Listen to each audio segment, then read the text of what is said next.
All right, so we are here to talk about the restriction list. It is something that just came out today. Bushiroad decided to hit a few sets, remove a few things, change around some things to affect the world tournament and the trios and singles coming later this year. So we're gonna talk about why I feel Bushiroad's ban lists kind of are unpleasant for a lot of players. So first of all, we're gonna talk about Overlord. Called Nazarick Tomb of the Undead in English. Basically, what this is that they put the 1/1, this level 1 Eins to 1, and the level 3 Eins that goes with it. What this does is, like, you could read it here, but basically it protects the level 3 from majority of the effects of the game for a turn. So they do this so that the goats that go underneath the level 3 Eins, it gets sent to memory, and they have extra potential to finish you at level 3. They push extra damage with that. On top of that, they removed or changed around this restriction so that you can play one of these two cards with the level 3 Eins. So you have no access to these cards again in your deck. Now, this may seem like a decent hit, right? This 1/1's at 1, they gotta hoard it. They don't have that many good tools at level 0 compared to the newer sets that have come out in the last year or so, especially decks like Bang Dream and stuff. But I think the problem goes with the new set coming out this May. Overlord's getting a new set in English, and it introduces this Albedo, which is pay 1. Clock stop for your deck or whatever, search for level 1 or lower. That now you can exactly tool for this card. And you can even do it first turn because they're getting a second card in this demerge where it's ditch a card, reveal top card deck, salvage equal to level or lower, but also you can ditch a card from hand to stock. So in the very first turn, if you really want to find this card and you're even going first, you can play, if you open up those two cards, which is probably going to be a 4 of each in all Overlord decks that play this 1/1 Eins, is you can go play that level 0, give yourself a stock, play it in the back row, play the Albedo, grab this 1/1, and then attack the way you want. Just attack once. You can even pass turn like you've been doing, based on the article that Ken made. There's like a lot of plays that are open up because these effects exist. A lot of SAO players are doing that because SAO, Strata Online, has these two effects. So going forward, I think Overlord is extremely strong. Now we're going to talk about some problems I feel like there is in the game with Overlord. So this level 3 Eins, because at level 2, it felt like when it heals, it deals damage, it can blow the board up. It felt like if the opponent, the Overlord player, blocked any damage, like if they blocked 2 or more attacks at level 2, they felt invincible because the next turn they can play a second Eins and they can heal, they can burn you, they can blow your board up, and it becomes very troublesome for the player to recover. Now, on top of that, just to add salt into wounds, Overlord also has a 2/1 counter that rests the opponent's card. So what this means is that a lot of times on your level 3 turn, you're only going to have 2 attacks unless you start siding their cards. But siding their level 3s or their level 2s, now that this maid has been unlocked from the ban list, starts to pose a lot of threats now. And I feel like, me personally, I feel like that's kind of unfair to have the ability to destroy the opponent's cards that are normally untouchable while also having a defensive counter to back you up. So I feel like Bushiroad, they understood that the 1/1 was the issue, but it feels like this either should have been banned or, the rest counter should have been affected. Like, you can't play the 3/2 Eins, the green 3/2 Eins and the rest counter in the same deck. I feel like a lot of issues arise now, right? Especially going forward, because it means like as long as this 1/1's on the field, your level 3 Eins is basically untouchable from like 99% effects in the game. And I think that's problematic. And what this does, my personal opinion, is that it doesn't, there's no skill to play around this. There's barely anything in the game that you can do to stop this. So it means that you're at the whim of them canceling, and you don't, most of the sets don't have ways of dealing with this, right? You got Freerin, you got Hololive that has to play level 3 combo that picks up the board. These are ways of dealing with the level 3 Irons, because this card is just so strong. So what's going to probably happen is, once trios hit, I think Overlord becomes significantly stronger than it is now, especially the Banlist, and also introduces more decks into the game because Overlord has other variants they can play with a whole new set coming out. But yeah, I think that is it for Overlord. I think they just, it seems like they've been very scared to hit certain things completely to towards dead, right? Elizabeth ended up at 2, Alice ended up at 2, Aki and Gura ended up at 2. So it's like they kind of want to keep the decks alive and lower their power, but something like this where it's not really their finisher or something their key advantage engine, going forward, when you have better tools, having a one of isn't bad. People already do it, right? They play one of, dump the opponent's stock and shuffle it back into deck and, rethrow it back into stock and all that. People have been playing one ofs in Weiss, and it's been more common as we go forward because the utilities we have are much stronger. So I think the overall hit, is fine for the World Tournament upcoming, but I think this is problematic going forward. Because I do agree that, Overlord's an unfun deck, and it's okay to have unfun decks in the game, right?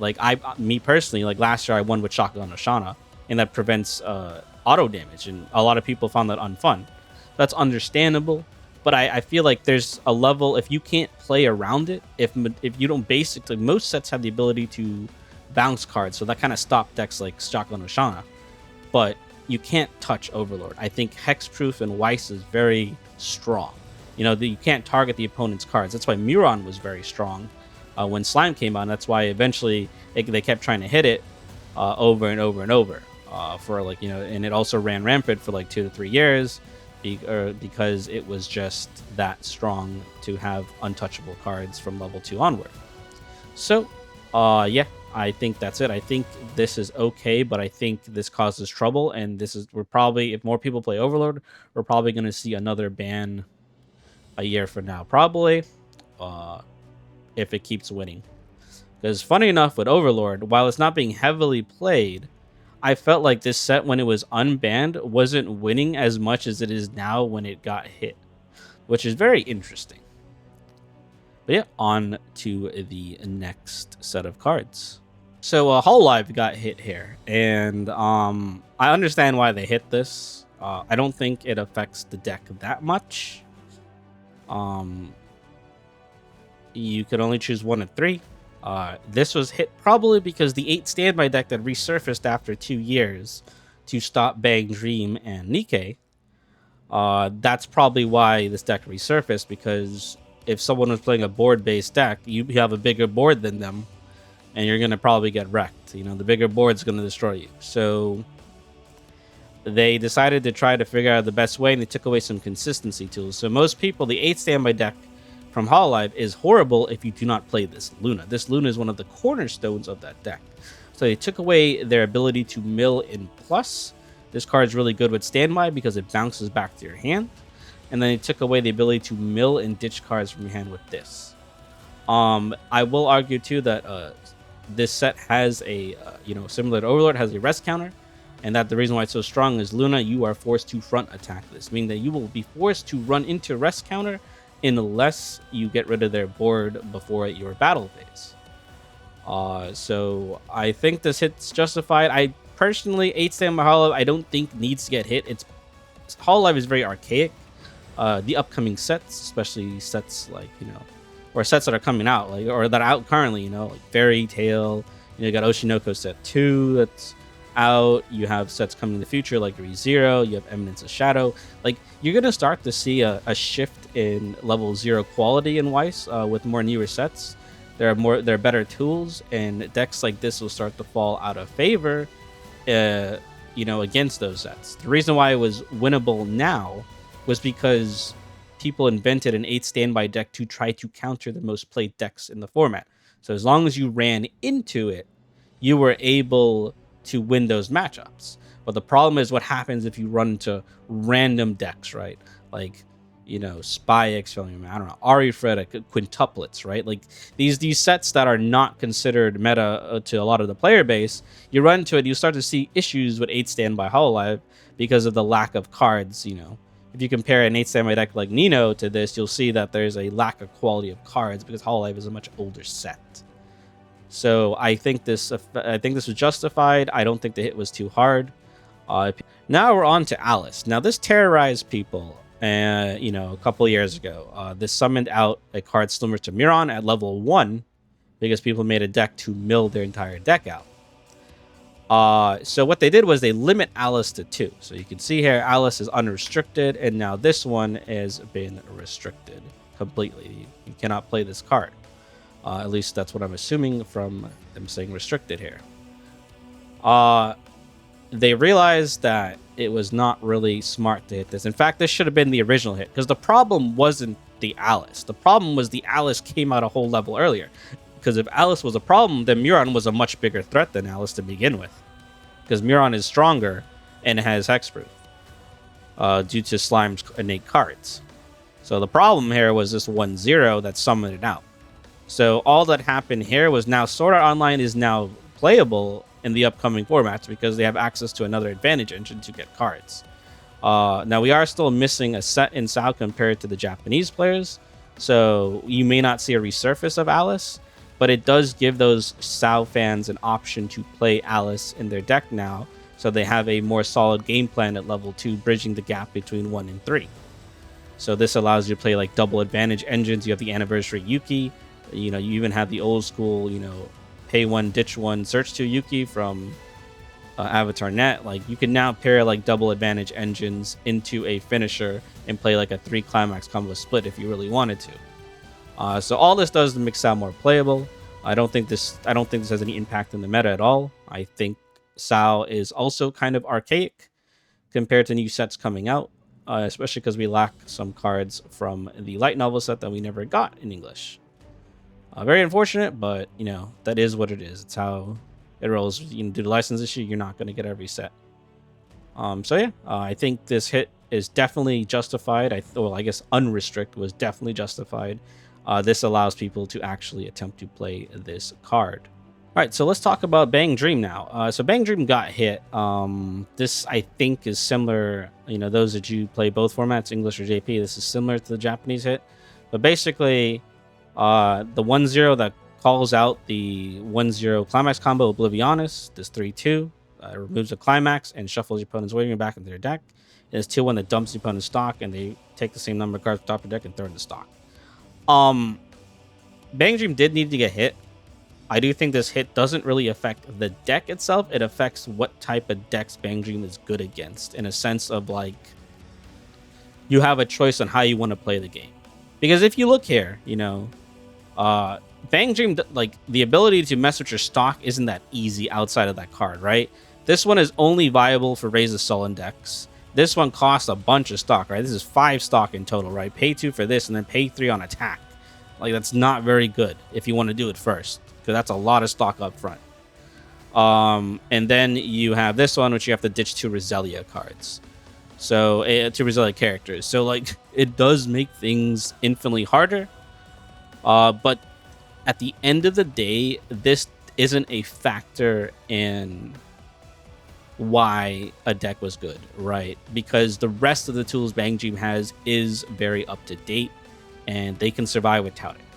I think this is a meta call. I think if a lot of your deck, a lot of the meta, right, does not gain a lot of stock, this loses the viability. And I'll be honest with you, in one of the regions, I played against 5 Bang Dream players, and only one of them ever used this on me, because it's not something you can just randomly throw out every game. Now, what did make this possible was this. So if you combine these two, similar to what 7 Deadly Sins and Konosuba did back in 2019, it means you can always, what people refer to as flip the table. It doesn't matter what deck state the opponent in. If they're favored to cancel, at least you can attempt to throw it into chaos. So for example, if I have 10 stock, I have no waiting room, and I have 8 climaxes in my deck, I can play this, dump that 10 clean stock, then try to hit climax on top of my opponent's deck. Because that stock is clean, you then shove those 10 cards back into your deck with this, and now you're more likely to deal damage. And if you didn't hit any climaxes at all on this stock swap, then all you did was kept the ratio the same. You just shuffle their deck basically. But the whole point is that you're generally always going to be in a better position than you were before you played these two cards, and allowed for damage to go through no matter the deck state. That's why it was hitting 7 Deadly Sins, although Konosuba is a little bit too archaic to see play, but that is why it's like this. So you either keep your consistency, you either do this, which this is barely played, to be honest. Like, you can get away without playing this effect, or you have the ability to mess your opponent pre-level 3. And the reason why is 2-1. This is very low costed, so they lose no value in playing this. And by using like a pastel palette card from like way back in the day, you can even pull this out of level zone if you really wanted to. I think what makes Bang Dream strong currently, I think the two strongest mechanics is the 1-0 Oblivionis level 1 combo. It has two modes. You're able to get stock, or you're able to get hand, but either way you're milling your deck out. Then combined with this is so you had like extra copies. So like one of the biggest issues in a lot of decks is the reusability of their advantage engines. So like normally when your advantage engine dies, you're going to have to hit brainstorms, hope that your brainstorm is a waiting room brainstorm, you grab cards from waiting room, you get it back, and that's how you keep hand advantage. Otherwise you need to like trigger climaxes or like pay stock for advantage somehow. Other things like you pay to tap, search, and all these kind of weird effects. This allowed you to costlessly redo your combo again, because the level 1 combo is on a treasure, and that means the probability of you getting another round of combo is higher than other decks. So, my recommendation to you guys to play Bang Dream, with the upcoming sets that are coming out, I would test with this, keep this in, and see how that feels. If you feel like you're losing too many games to the opponent being in really good deck states, then your choice is probably this. And at the end of the day, even without this 1-0, you are still able to play the game normally because you have the tools available to you. So yeah, I think that's it for Bang Dream. I think Bang Dream was hit the least out of these sets in the sense, right? You have Bang Dream, which can still play the game normally, but lose some, way to mess with your opponent's deck. But you gotta understand, like, there's a lot of decks that don't have this ability. This is a strong effect. And Bushiroad has been trying to not print this effect. You see the weaker version of this, which is dump your opponent's stock into a deck, shuffle, and then move the top cards of your deck into stock. It's a little bit more fair than this in a lot of scenarios. But there's also less, the downside is like not really that high too either with that other version, because at worst the deck state stays the same. It's kind of like you're attempting to flip the table, while this is you're actually flipping the table. So I think that Sao is playable to some degree. I don't think it's meta or anything. I think Sao fans can at least play their deck now in the current format and not feel too bad about it. 8th Stand by Hololive is probably going to be phased out regardless. Tomb of the Nazarick is going to see, I think, absurd play once their new set comes out later this month or next month or whatever. I think it's the end of May it comes out. So I think, look, the trio season is going to be kind of insane. So I just want to end this note and talk about Bushiroad and their ban lists. So I think the problem here, I saw the Twitter post and I saw a lot of people talking about, why don't they just copy the JP ban list? If they do it sooner, or some people are thankful they don't and they're trying their own thing. I do applaud them for trying their own thing, but I do think that Bushiroad might need to at least take some input from players that have especially consistently talked, and I'm not trying to nominate myself or anything. You want to take me and hey, I'll take some, I'll give you all some feedback, but like there have been a lot of players that play in every format. There have been players, I myself, right, for the last 7 years, I've been to Worlds every single year for 7 years straight, and I won Worlds twice. So like, I'm not saying, I'm the best player in the world or anything. I'm just saying that, we have some insight that we can share and, with the community. And there are certain things that, we might feel unfair. And we're not saying Bushiroad to listen to us. We're just saying like maybe a poll, maybe some feedback, maybe, be a little bit more transparent too. Like maybe talk about it. I do think one of Bushiroad's biggest issues, we don't have set ban lists. we wake up one day and it's there, or we get like I think the biggest like post they made when they, didn't make any updates to the restriction list, they're like, yeah, we may have a ban list before Worlds, or we may have it after Worlds. That kind of stuff isn't very good, right? Like, tell it to us straight. I think the first issue with Bushiroad ban list, I feel like we should have set timings, or at least within span of 2 months. Like, okay, well, every month before Worlds, we are going to have a ban list.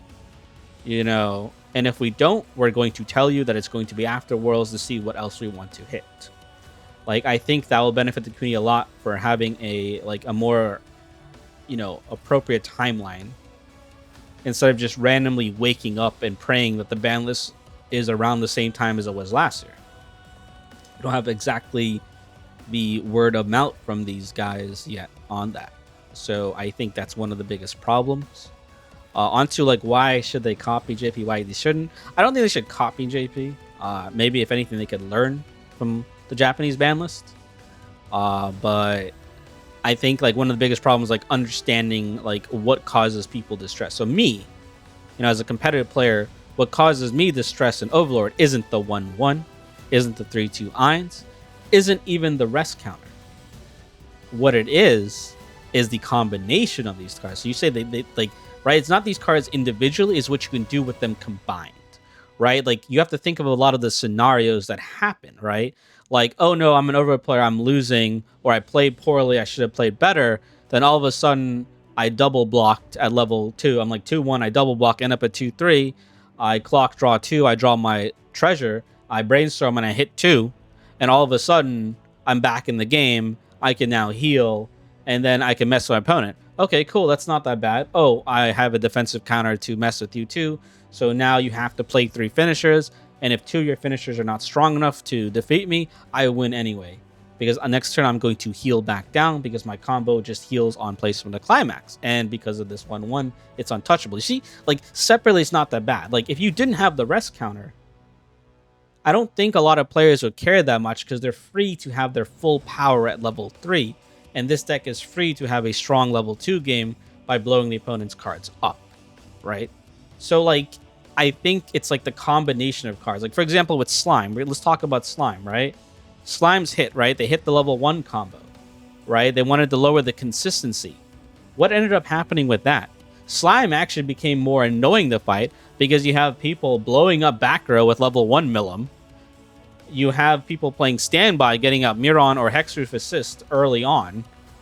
And then you have people that were well, we want to maintain the same consistency. We're playing a level 0 combo that gives us the ability to attack more early on. We don't have to wait till level 1 to get advantage.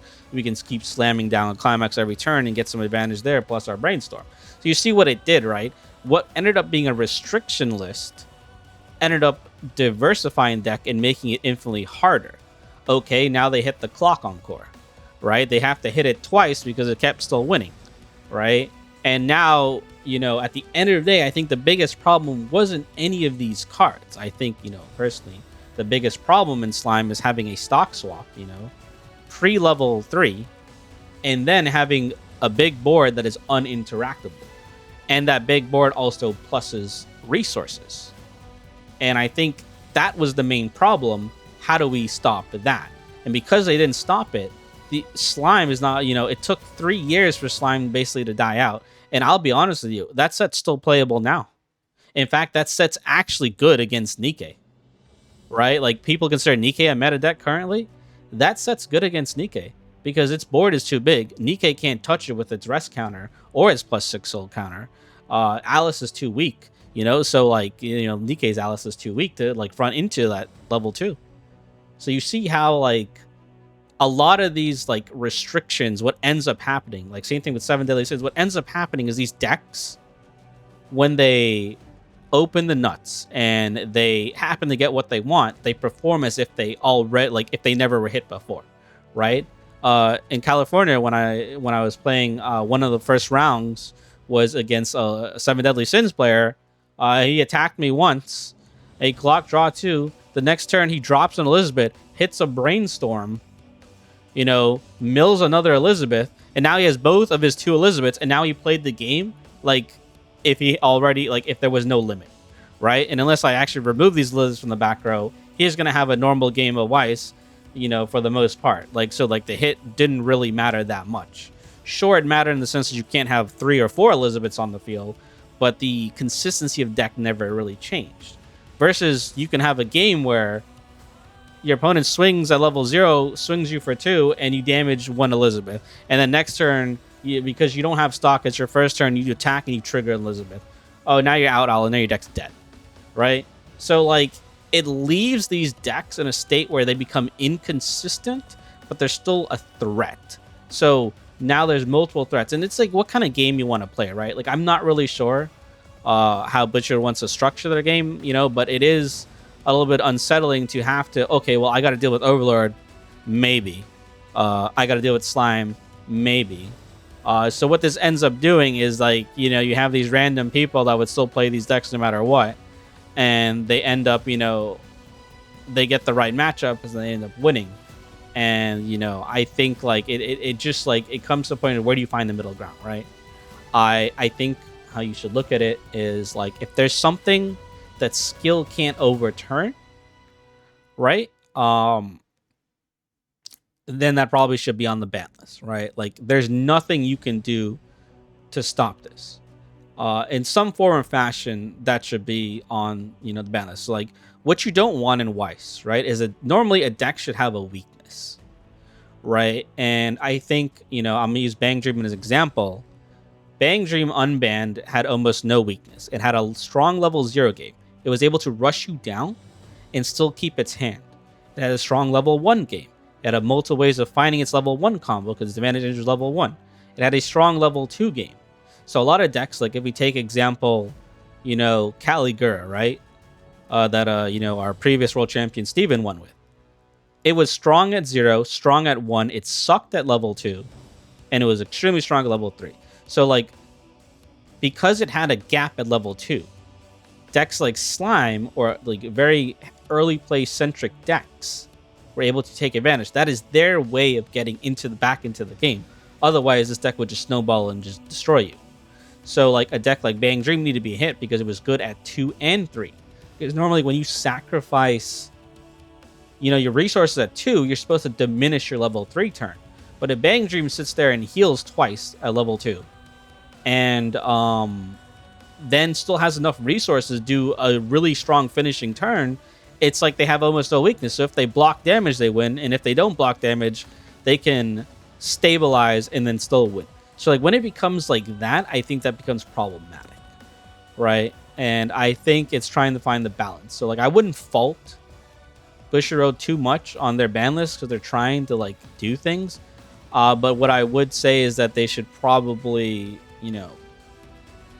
maybe put polls up, maybe see how the community actually feels, just throw out there, like, oh man, these are these cards we're looking at Overlord, which one do you hate the most? And and maybe all this is just pointless, right? Maybe this is just, it's going to end up the same way, but I think there needs to be a little bit more engagement when it comes to Bushiroad. I think they need to care a little bit more about, especially their Weiss players, right? Because, I would hope that the company wants the game to grow, and for that, you want to respect the player's time. And I think, it starts with, I think, proper ban list. Because, like for me, like ban list timing. Because for me, it feels like every ban is an emergency ban. Like, we can kind of guess what's going to happen, but we don't know when it's going to happen. And I don't know, right? Like, Weiss is the only card game I played besides Yu-Gi-Oh! So I'm not really sure what other card games do it for ban list, but I do think having a more set, time on a ban list, like around these 2 months, this is where we could possibly have a ban list. I think that does help the players a lot. And if they truly intend, if they have their own playtesting groups, we're talking about the people who make the ban list, intern code and all that, if they have their own playtesting groups and they are able to, play these decks and see what's wrong, see what they feel is right, what they feel is too broken, what they feel is too weak. I think if they keep doing that, maybe they and the community will eventually arrive to similar consensus. But I was just using this as an example. because I did see a lot of posts on there. I did see a lot of comments. It's just you got to look at it from all sides. The final sum up. Banlist was cool. It hit some things that should have been hit, but some things may cause problem later. And you really don't want the same deck terrorizing people for years. I think that's a little bit. I mean, I'm one to talk. I terrorized with AOT for like 3 years straight, but like we didn't really have that many sets back then. So like you just personally, I don't think that's healthy, right? If one deck is consistently at the top for so long and consistently winning, I think we do need to be a little bit more transparent and stuff. Which I mean, I would argue, right? Like that Twitter post and everything they made. This is definitely the most transparency I've seen from Bushiroad. So I guess we're walking in the right direction. So we're going to see how they improve, because this is a better presentation of a ban list than did last time. And last time was a better presentation than did time before. But there still needs to be work. And I think just hearing feedback from other players is very important. I mean, if they want to move up in social media, they want to treat this game like a real game, do it like how game developers and other things, right? Get down, on YouTube or like, Twitch or whatever, have, some guest players talk about what they feel like and then give your thoughts on it. I think like this game could benefit a lot from that if you want it to grow, start like, it's not a horrible game. It's very niche and, and on already like, it's like, it's hyper niche in the way it's presented, the products, and as well as, the type of art and the cards and everything and the way they run things. So I think, expanding, being more transparent could be beneficial going forward for a lot of players. But you guys heard me yap a lot there, so I guess I'll catch you guys in the next video. We do have a bunch of videos planning coming up. I know I've taken a break from concentration for a bit. There's a lot of things going on, but I plan to be a little bit more active this coming year. So catch you guys around.